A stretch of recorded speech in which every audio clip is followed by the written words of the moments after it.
ایک ترک قبیلہ تھا جس نے مغربی اناطولیہ کے بعض علاقوں پر تقریباً 1300 سے 1429 عیسوی تک حکومت کی۔ 1239 عیسوی میں اس قبیلے نے ملاتیا کے مقام پر سلجوقی سلطان کے حکم پر بابائی بغاوت کو ختم کیا۔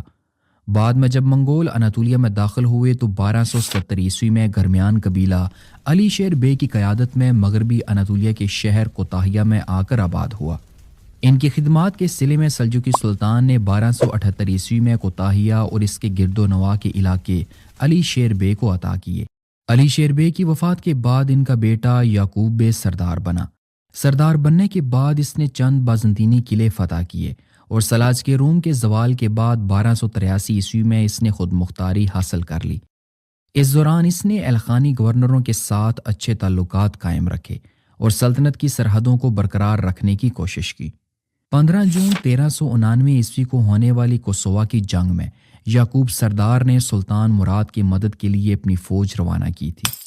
778 ہجری بمطابق 1376 عیسوی میں یعقوب سردار نے اپنی بیٹی عروس کا نکاح عثمانی شہزادے بایزید سے کر دیا۔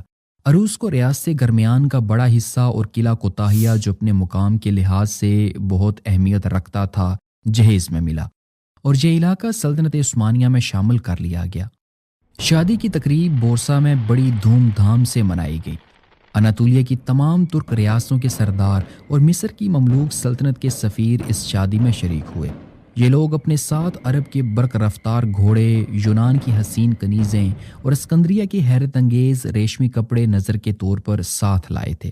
اس کے علاوہ سونے اور چاندی کے ظروف بھی شامل تھے، نیز پیالے اور تشت بھی تھے جن میں جوہرات جڑے ہوئے تھے۔ یہ تمام چیزیں سلطان مراد نے اپنے مہمانوں میں تقسیم کر دیں، لیکن جب عروس نے گرمیان کے قلعوں کی کنجیاں پیش کیں تو سلطان نے انہیں اپنے ہی پاس رکھا۔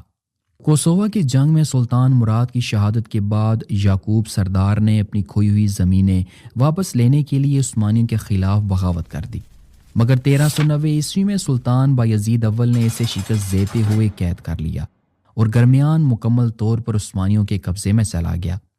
پھر 1399 عیسوی کی آخر میں یعقوب بے قید سے بھاگ کر امیر تیمور کے پاس چلا گیا اور 1402 عیسوی کی جنگ انقرہ میں عثمانیوں کی شکست کے بعد تیمور نے گرمیان کی پرانی حدود دوبارہ بحال کر دیں۔ آخرکار 42 سال حکومت کرنے کے بعد یعقوب سردار کا انتقال ہو گیا۔ اب چونکہ ان کا کوئی بیٹا نہیں تھا اس لیے انہوں نے وفات سے پہلے وصیت کی کہ گرمیان کے علاقے عثمانی سلطان مراد ثانی کے حوالے کر دیے جائیں۔ یوں 1429 عیسوی میں گرمیان قبیلہ عثمانی سلطنت میں شامل ہو کر ختم ہو گیا۔ نمبر 2 کارمان قبیلہ۔